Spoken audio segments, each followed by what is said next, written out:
très prégnante. Hein. Tout le monde vous dira qu'est-ce que vous êtes en train de dire. Si vous dites que l'humain n'existe pas, vous allez renouveler d'Akao. Hein. Souvent on dit ça. Vous allez vous retrouver les nazis. On peut partir de l'idée aussi que c'est une évolution vers autre chose, et c'est là que la pensée, l'approche post-humaine est intéressante, parce qu'elle montre bien que ces entités qui évoluent et qui relèvent de ce qu'on pourrait appeler le post-humain, on peut quand même aller un peu plus loin et les qualifier système par système. Alors là, j'ai parlé de l'homme symbiotique avec l'armement. Hein. Il est bien sûr qu'un bonhomme qui a un pistolet, vous voyez, ça se passe tous les jours aux États-Unis, c'est pas le même que celui qui n'en a pas. Le bonhomme qui est en voiture, c'est pas le même que celui qui est à pied. Et l'homme de l'infotechnologie que nous sommes tous, c'est pas le même de celui qui était à l'alphabet.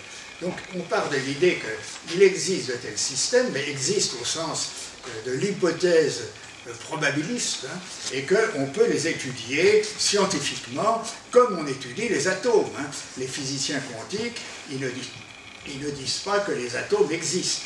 Ils disent qu'il y a des entités observationnelles qu'on appelle atomes pour le moment, mais qu'on pourra appeler autrement quand on aura découvert d'autres relations avec des champs quantiques. Alors, pour définir ces entités, il faut quand même garder un peu les pieds sur terre. Et j'ai eu une discussion, et j'ai eu des rapports très intéressants avec un biologiste que certains d'entre vous connaissent très bien, je crois, qui est tout à fait génial. Hein. Il est en train d'être découvert par les Américains qui oublient de citer son nom. Mais ça fait 10 ans ou 15 ans que Jean-Jacques Kopiec a évoqué la théorie de l'ontophylogénèse. C'est-à-dire qu'il n'y a plus, il ne faut pas considérer que le biologique en général et l'humain en particulier sont définis d'une part par le génome, qui lui évolue selon le processus des mutations et des sélections ultérieures bien décrites par la biologie moléculaire, et qui d'autre part évoluerait d'une façon culturelle. Dans l'hypothèse de l'ontophylogénèse, il faut décomposer l'organisme humain. On peut le dire au niveau de l'organisme social pareil, il faut le décomposer à tous les niveaux à partir desquels il se construit, que ce soit le protéome, que ce soit le génome, que ce soit bien sûr les cellules, que ce soit le phylum, c'est-à-dire l'individu adulte, et que ce soit le culturel qui transforme l'individu adulte. Et l'hypothèse très audacieuse de Kopiec, c'est de dire que tout ça, ça crée de nouvelles... Il ne garde pas d'ailleurs l'idée d'espèce, parce qu'encore une fois, l'idée d'espèce, c'est une réification. On n'a jamais vu une espèce dans la rue. Hein. C'est un classement dans lequel on met des choses qui semblent se ressembler.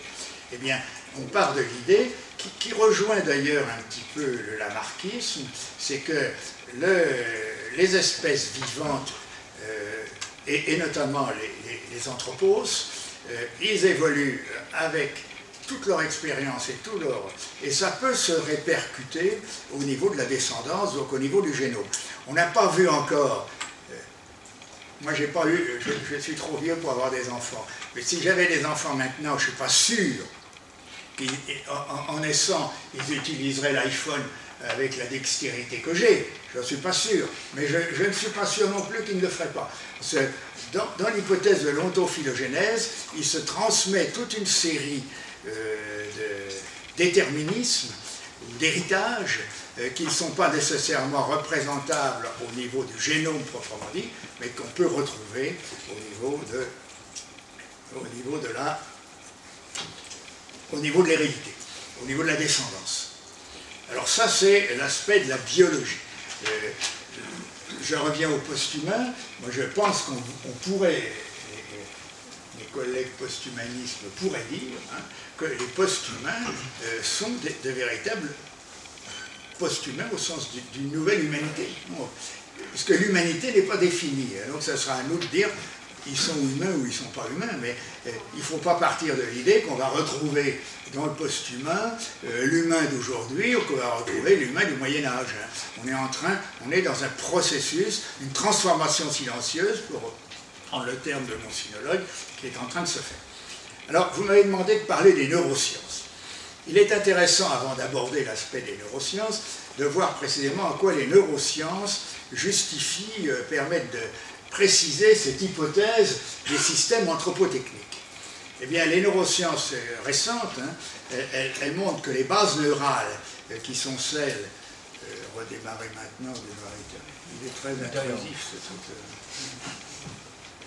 Les neurosciences modernes montrent que les techniques modifient très profondément l'utilisation des techniques, pas les techniques en soi, l'utilisation des techniques modifie les bases neurales, notamment du cortex sensorimoteur, c'est-à-dire le cortex qui fait les gestes, pas le cortex qui prend les décisions, pas le cortex associatif.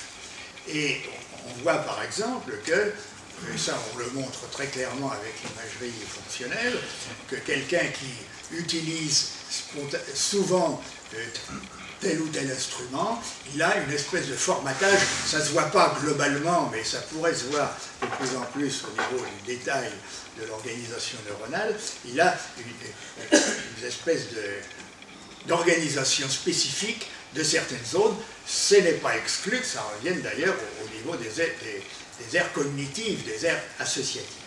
Mais c'est d'abord dans le niveau sensorimoteur. Et les neurones miroirs dont on a beaucoup parlé depuis les hypothèses de Risolati il y a une dizaine d'années, rien n'est jamais prouvé en biologie, enfin, donne une incitation à penser ça de cette façon. Vous savez que le neurone miroir, quand je vous vois prendre un revolver, j'ai les zones de mon cortex moteur qui s'activent, qui sont exactement les mêmes que quand je prendrais le revolver. Et ça permet évidemment la contamination des pratiques instrumentales très très rapide, parce que il n'y a pas besoin de passer par un descendant pour avoir quelqu'un qui sait utiliser un revolver. Il suffit de regarder le papa qui utilise le revolver. Et toutes les techniques. Et ça va évidemment dans le sens de l'hypothèse qu'on voit émerger des post-humains très câblés au niveau notamment de leur système de transmission de l'expérience, qui ne relève ou pas des neurones miroirs, mais qui est en tout cas très câblé au niveau du neuronal profond. Alors je voulais, avant d'aller plus loin, je prends beaucoup de retard, mais je vais rattraper tout ça en simplifiant la fin. Je voulais évoquer aussi le cadre épistémologique. C'est un mot un peu ambitieux. Ça veut dire dans quoi nous plaçons-nous quand on parle. Dans quoi se place-t-on quand on parle du post-humain? Moi, si j'en parle, je ne sais pas comment, dans quelle hypothèse post-épistémologique vous vous placez, moi je me place dans l'hypothèse, dans la théorie darwinienne. Je pars de l'idée qu'on est environné d'organismes en compétition pour la survie, que ces organismes évoluent en permanence du fait de mutations aléatoires et de la sélection, que cette sélection découle évidemment de la rareté des ressources qui oblige soit certains à disparaître, soit à s'entendre pour coopérer, et que ces mécanismes sont évidemment tout à fait indispensables pour comprendre comment évoluent les systèmes anthropotechniques. Si vous avez le système anthropotechnique automobile, par exemple, que ce soit chez l'homme ou chez un individu ou dans le groupe social, qui rentre en conflit avec le système anthropotechnique aéronautique, il y aura peut-être un des deux qui sera obligé de disparaître. Donc on est dans une évolution darwinienne qui, comme toutes les évolutions darwiniennes, est difficilement modélisable. On peut s'en apercevoir a posteriori dans certains cas, mais pas toujours, et qui exclut évidemment toute finalité et toute prévisibilité, toute finalité. Alors revenons maintenant au transhumain, au post-humain.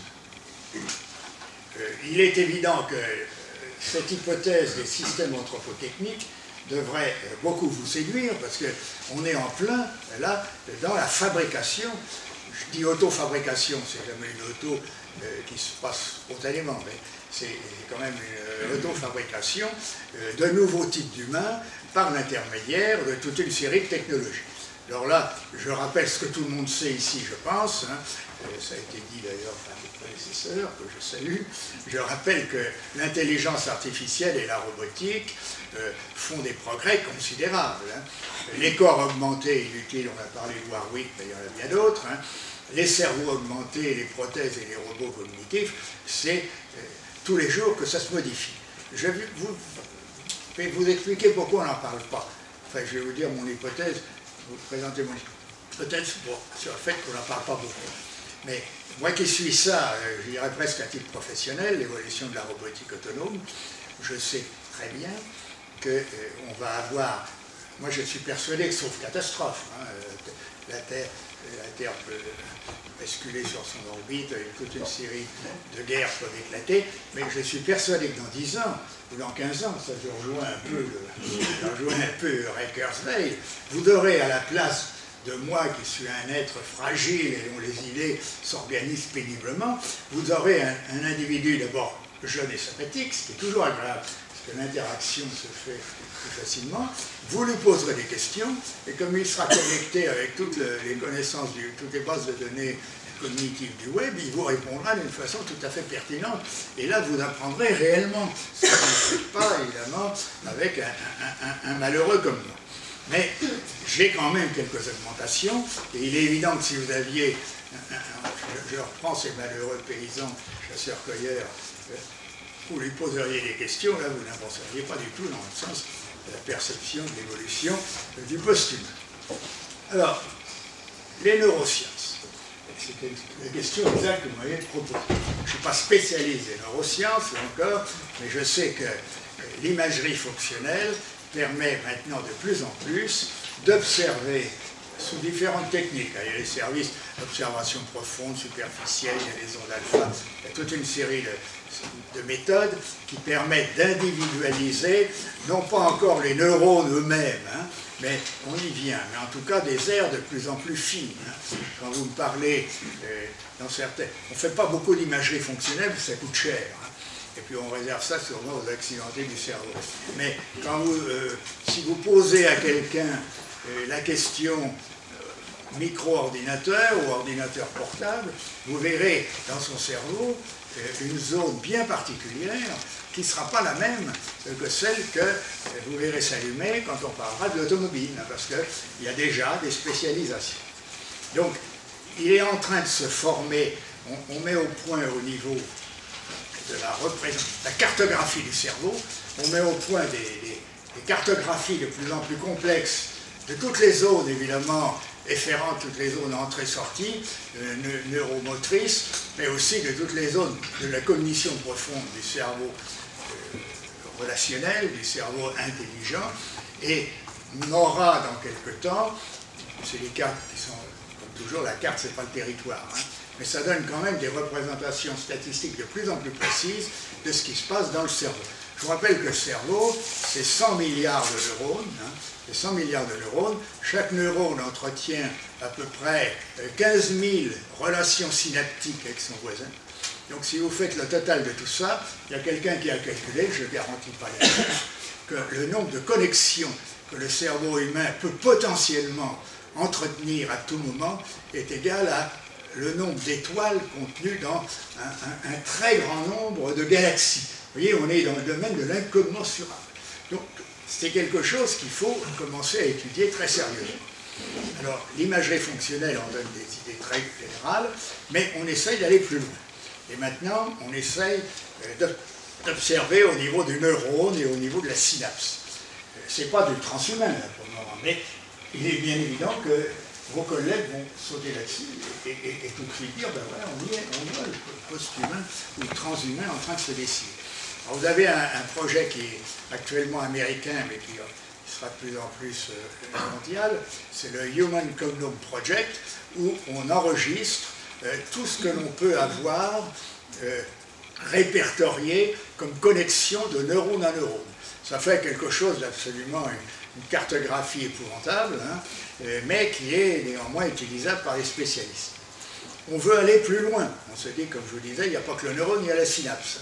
Alors la synapse c'est quelque chose dans l'idée qu'on en avait dans le temps, on disait c'est très simple, il y a un courant électrique qui circule dans le neurone, il active un neurotransmetteur qui va activer le neurone suivant. C'est pas du tout ça. Vous avez ce qu'on appelle les post-synaptiques densité, parce que c'est tellement dense qu'on n'a pas essayé de l'analyser. Post-synaptic density, qui est un ensemble de protéines, plusieurs centaines de protéines, qui interviennent pour moduler le signal qui lui-même est efférent d'un neurone émetteur avant de le transmettre au neurone récepteur. Et il y a un autre projet qui est le complément du Human Genome Project, c'est le Proteome Synaptic Project, qui sera identifier le maximum de ces protéines, sur lesquelles évidemment l'intervention se précipitera. Hein, si on identifie les protéines qui sont capables de provoquer tel ou tel effet, on va évidemment essayer de les favoriser et de faire du knock-out de celles qui ne le font pas. Une autre approche qui n'est plus du tout biologique, c'est évidemment construire des cerveaux artificiels. Alors là, on part de l'idée de ce qu'on sait du cerveau, c'est-à-dire pas grand-chose, mais on essaye quand même de le mettre sur un automate. Alors là, ça va très lentement, parce que c'est très compliqué.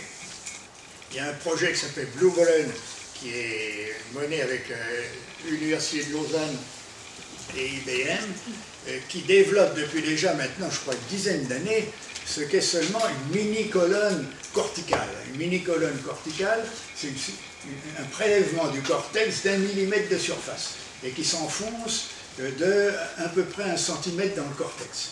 Eh bien, ils sont depuis déjà 10 ans, avec un matériel énorme, puisque IBM a fourni, dans sa grande générosité, il a fourni son système Blue, enfin un méga calculateur, pour essayer de visualiser ça, représenter ça. Bien évidemment, les neurologues disent que ça c'est de la rigolade, parce que le cerveau, c'est pas une mini-colonne, c'est des milliards de mini-colonnes. Enfin, il faut commencer. Les gens qui font ça disent qu'il faut commencer. Alors j'ai un ami personnel qui est Alain Cardon, qui a beaucoup travaillé sur la conscience artificielle. Lui, il a une approche différente.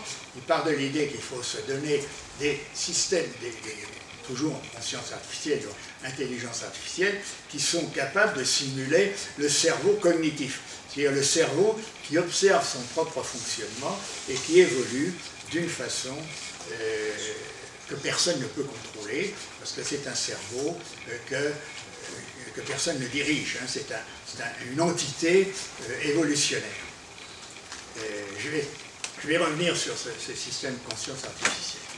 Puis il y a la troisième voie qui consiste à dire il ne suffit pas de faire de l'imagerie fonctionnelle, il ne faut pas faire de l'artificiel, il faut faire les deux. Donc connecter des neurones artificiels et des neurones biologiques, ça c'est plus difficile, parce que le neurone biologique n'aime pas trop, j'arrête, le neurone biologique n'aime pas trop être en relation avec les neurones artificiels, mais enfin on commence à y arriver.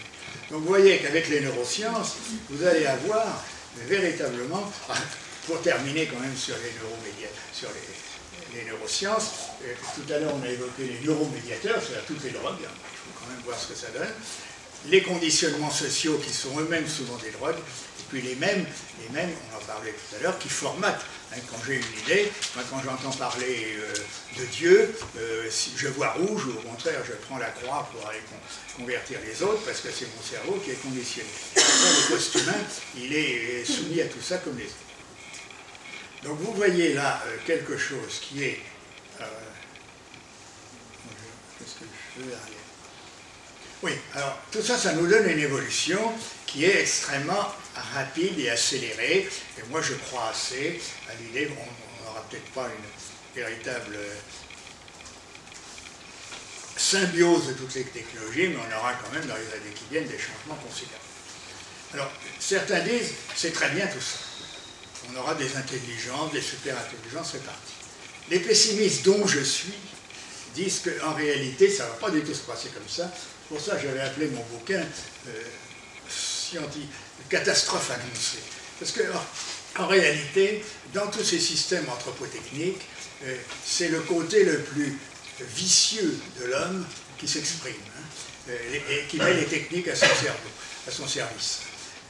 l'essentiel de toutes ces recherches, je dis vicieux d'ailleurs, c'est pas du vice, c'est la guerre, hein, mais l'essentiel de toutes ces recherches, c'est financé par les agences de défense et de sécurité, notamment la DARPA, qui est l'agence de recherche du DoD, du ministère de la Défense. Vous savez que le ministère de la Défense américain consomme, même avec les restrictions que Obama veut imposer, il consomme plus de 10 fois les recherches de tous les États dans le domaine militaire, et il consomme au moins 50% de ces recherches, non pas à des systèmes d'armes relativement simples, mais à des systèmes de type justement hommes augmentés, soldats augmentés, etc. Et je pense qu'on est on est en face d'un monde où, face à ce qui va nécessairement, je crois, se passer, c'est-à-dire un appauvrissement général du tiers-monde, et des montées vers les pays riches des pays pauvres, on va se trouver devant des conflits, et tous ces gens qui ont toutes ces technologies, ils vont les utiliser. Ils les utilisent déjà d'une façon extrêmement, on n'en parle pas trop, mais allez voir le mur qui sépare la frontière mexicano-américaine, hein, vous verrez toute une série de robots intelligents qui circulent, vous voyez des drones, vous voyez, tout ça c'est des post-humains en une certaine mesure. Et vous avez un bonhomme qui laisse faire tout ça, et ça se passe. Et s'il y a des gens, pour le moment il n'y a pas le déclenchement de feu automatique, mais ils y pensent de plus en plus, parce qu'ils disent si on ne tire pas, ça ne sert à rien, parce que les gens passent quand même. Donc on va finir par faire véritablement une infime minorité d'humains qui se diront post-humains, on sait très bien, moi je suis en train de... personnellement je constate, je n'ai pas de jugement moral, c'est moi qui représente l'évolution telle qu'elle doit se faire, et tous les autres, c'est non seulement des humains, mais c'est des sous-humains, et on aura intérêt à les faire disparaître. Alors, je ne sais pas si ça va se passer comme ça, mais en tout cas, c'est en train de ce qui se passe. C'est en train de ce qui est en train de se passer au niveau des recherches. Alors, je vous donne un exemple, on n'en sait rien des recherches militaires américaines. Quelquefois, ils expliquent quand même ce qu'ils font pour impressionner les autres. Dire, c'est pas la peine de faire des recherches puisque les Américains le font. Alors vous avez un système scénique qui donne aux militaires une